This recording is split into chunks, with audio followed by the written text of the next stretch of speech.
ये गुरुजी एक अगर इजाज़त हो तो एक प्रश्न और था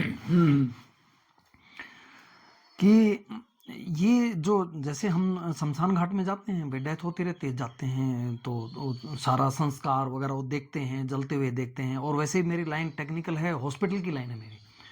मोस्टली 4 से 5, 2, 3 डेड बॉडी में देखता रहता हूँ। और मैं देखता रहता हूँ कि ये जो आदमी था ये चलता फिरता रहा होगा, अभी ये नहीं चल फिर रहा है। तो और मैं ये भी देखता हूँ कि जो ये 5 तत्वों से बना हुआ ये शरीर है, 5 तत्व, और जो भोजन खाते हैं उससे डेवलप होता है वो भी 5 तत्व ही है। वो भी क्यों, जो भोजन आया है वो भी 5 तत्वों से आया है। तो ये जो सारी चीज, और इस शरीर को गिर जाना है ये भी सबको पता है, इवन मेरे को भी पता है और आदमियों को भी पता है। उसके बावजूद भी, ये पता होते हुए भी कि ये शरीर गिर जाना है, यहाँ कुछ नहीं रहना, ये इतना सारा इकट्ठा क्यों कर रहे हैं? इतनी सारी जमीन है, इतने सारा प्लॉटिंग कर रहे हैं, इतना सारा ये भी कर लूँ वो भी कर लूँ, इतने सारे कपड़े, इतनी सारा, कहने का मतलब फिर धन भी, सोना भी, ये कर लूँ, इतनी इनसिक्योरिटी, मतलब क्यों रहती है ये सब? और जबकि ये पता है कि यहाँ नहीं रहना, मतलब ये शरीर तो एटलीस्ट जिससे जिससे शरीर का संबंध है ये भी हमारे नहीं है जब यहाँ से चले जाएंगे, तो इसके बावजूद भी ये सब क्यों है? अब ऐसा है कि थोड़ी सी सिक्योरिटी तो चाहिए जी। और प्रॉब्लम इसमें कि कितनी, मतलब सिक्योरिटी तो चाहिए क्योंकि कबीर साहब कहते हैं ना, मैं भी भूखा ना रहूं साधु न भूखा जाए, साईं इतना दीजिए जामे कुटुंब समाए। उतना तो चाहिए कि मैं, मेरा परिवार और कोई आ जाए, साधु न भूखा जाए जी। तो उन सब के लिए ठीक ठाक हो। यानी कि आज के ज़माने के हिसाब से हाँ, आपके जितने खर्चे हैं सब निकल रहे हैं, सब ठीक ठाक है, बच्चों की शिक्षा है वगैरह वगैरह, और उसके अलावा कुछ अतिरिक्त भी।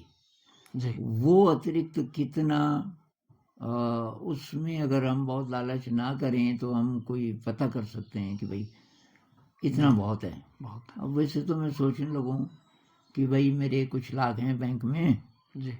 और मेरे को ऐसी बीमारी लग गई, जी। वो कोई दोस्त बोल रहा था पिताजी का ऑपरेशन हुआ 25 लाख लग गए, जी। तब क्या होगा? ऐसे हम डरते रहेंगे जी। तब कभी वो लिमिट आने वाली नहीं है कि बाजी हो गया, काफ़ी हो गया। जी। तो कुछ तो परमात्मा पे छोड़ना पड़ेगा। जी। बहुत ज़्यादा संग्रह तो ठीक नहीं। अब लोग करते क्यों हैं? क्योंकि एक तो उनकी आध्यात्म की यात्रा शायद थोड़ा वीक है, एक कारण ये हो सकता है। जी। कुछ इनसिक्योरिटी पीछे से चली आ रही है बचपन से, कभी कभी ऐसा भी होता है बचपन से बहुत कमी में जिया होगा कि अंदर, हाँ, कमी जीने वाले भी दो प्रकार के हैं। जी। कुछ हैं जिनके अंदर नहीं होती इनसिक्योरिटी, वो पहले से शायद ज़्यादा उसमें देखते नहीं पावर, लेकिन कुछ लोगों को ऐसा होता है कि ये जितना ज़्यादा होगा तो अच्छा ही है जी। अब इसमें मेरी एनालॉजी ऐसी है कि ये घोड़ा है शरीर, जी। वाहन, जी। जी। जिस पे सवार होके आप जा रहे हैं। जी। जी। तो घोड़े की देखभाल तो करनी है। जी बिल्कुल। घोड़े को टाइम पे घास पानी, नहीं तो वो चल ही नहीं पाएगा, यात्रा बहुत लंबी है। तो घोड़ा तो स्ट्रांग, आप भी स्ट्रांग होनी चाहिए, आप तो हैं स्ट्रांग। घोड़े को ठीक रखना बहुत जरूरी है, उसकी देखभाल करना, उसकी मालिश मुलिश करना, कभी कभी नहलाना धुलाना, जो चाहिए घोड़े को।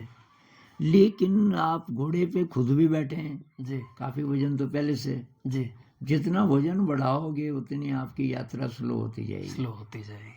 घोड़े को भी ज़्यादा मशक्क़त करनी पड़ेगी जी। और अब रखने की जगह है नहीं घोड़े पे, तो आप खुद बैठे हो जी, पीछे भी कुछ रखा है। अब किसी ने आपको सोना चांदी दे दिया, आपने सिर के ऊपर रखा हुआ है, या तो आपका वजन अपने लिए भी बढ़ रहा है और घोड़े के लिए भी बढ़ रहा है, यात्रा स्लो हो रही है जी जी। तो अब ये विवेक तो होना पड़ेगा कि भाई कितना वजन जरूरी है। ये कहानी है ना, वो एक कोई ज़ेन टीचर था जी, ये बुद्धिज्म में कहते हैं ना ज़ेन, वो एक स्टाइल है उनका,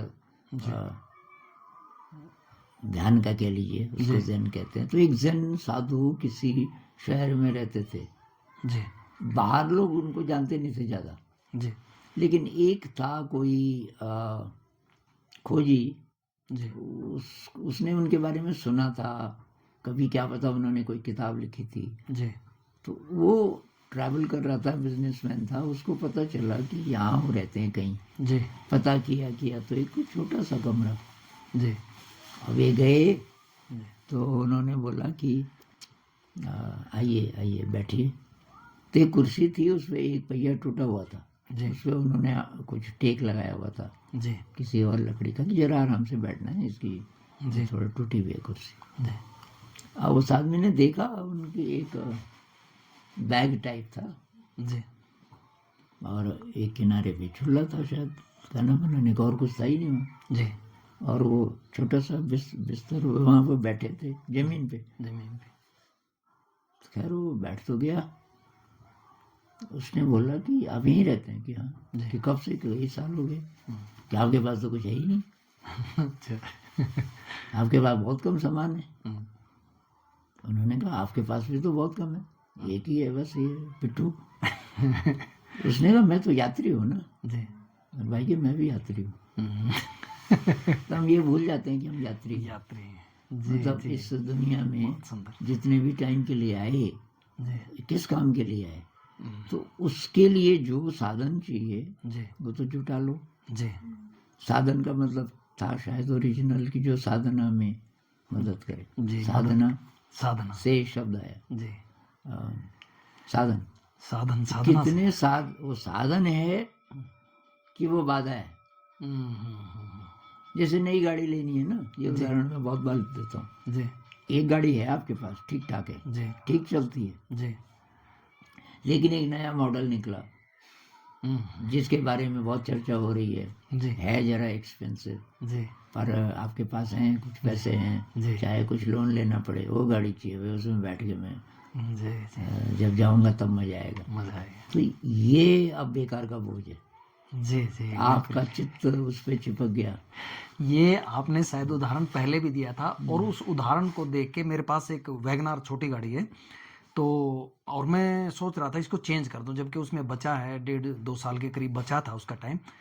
तो लेकिन जैसे मैंने आपकी वीडियो देखी, शायद एक जगह और उदाहरण आपने ये दिया है एक वीडियो में, तो मैंने वो सब ड्रॉप कर दिया, नहीं काम चल रहा है। और वो शिक्षा आपके उस वीडियो से ही आई मेरे पास, नहीं तो मैं लोन और वो जो सारी चीजें वो सोच रहा था ये चीज। अब हालांकि ये मशीन है, हमें देखना पड़ेगा बढ़िया मशीन है क्या। जी तो इसलिए आप ले रहे हो कि आपको जो यात्रा करनी पड़ती है उसमें बाधा पड़ने लगी। जी जी इसका जो इंजन है, ये है वो है, बार बार खराब होता है, इसलिए आप दूसरी ले रहे हो, वो तो ठीक है। लेकिन दूसरी इसलिए ले रहे हो कि तो शर्मा जी देखेंगे, है ना? ठीक है। तो बोलेंगे अरे यार मेरे से भी बढ़िया ले ली इसने तो। ये जो अंदर चलता है वो तो ये बोझ है। जी जी ये अब साधना में बाधा डालेगा, बाधा डाल। क्योंकि ऐसी ऐसी चीजें आप जितनी भी करोगे जी आपका मन उधर जाएगा। जी जी तो मन की शक्ति बंट गई, बंट गई। जी क्योंकि आप वो भी सोच रहे हो, वो भी सोच रहे हो, पता नहीं कहाँ कहाँ आप अपनी डेफिनेशन को बढ़िया बनाने की कोशिश कर रहे हो। कैलकुलेशन में भी सांसारिक डेफिनेशन। जी जी जी बिल्कुल। इसलिए समझ लो, कहते हैं ना कि अपने को डिफाइन मत करो। जी आपकी कोई डेफिनेशन नहीं हो सकती। डेफिनेशन नहीं हो सकती। निसर्गदत्त महाराज कहते हैं ना कि आपको पूछा जाए, कोई पूछे मैं कौन हूँ, जी उसके जवाब में तुम जो भी कह सकते हो वो झूठ है, तो उसको ड्रॉप करो। ड्रॉप कर। हाँ। मेरा नाम ये हो तो रखा किसी ने, एड्रेस वो तो बाई चांस आप वहाँ पैदा हो गए। जी जी मेरे माता पिता वो हैं, वो तो अभी हैं, जी कल तो मर जाएंगे। जी आपका शरीर भी आपका नहीं है, क्योंकि मर जाएगा। भाई जो चेंज होने वाला है वो आप नहीं, वो आप नहीं है। आप तो वो हैं जो कभी बदलता ही नहीं है। कॉन्शियसनेस है कहने का मतलब। अब ये बातें तो अच्छी लगती हैं, लेकिन इनको जीवन में उतारने के लिए काफी अवेयरनेस और रोज रोज रोज शक्ति, जिन जिन परिस्थितियों से हम डील करते हैं वहाँ ठीक टाइम पे याद आ जाए, ठीक टाइम पे, इससे पहले कि नुकसान हो बड़ी देर तक। अब आधे घंटे से मैं गुस्सा कर रहा हूँ, पता नहीं क्या क्या सोच रहा हूँ, अब याद आई, देर हो गई। तो जी जी गुरु जी, बहुत बहुत बहुत अच्छा लगा, बहुत ही संतुष्ट। तो फिर कभी आइए। जी जी जी जरूर जरूर जी, आशीर्वाद चाहिए आपका।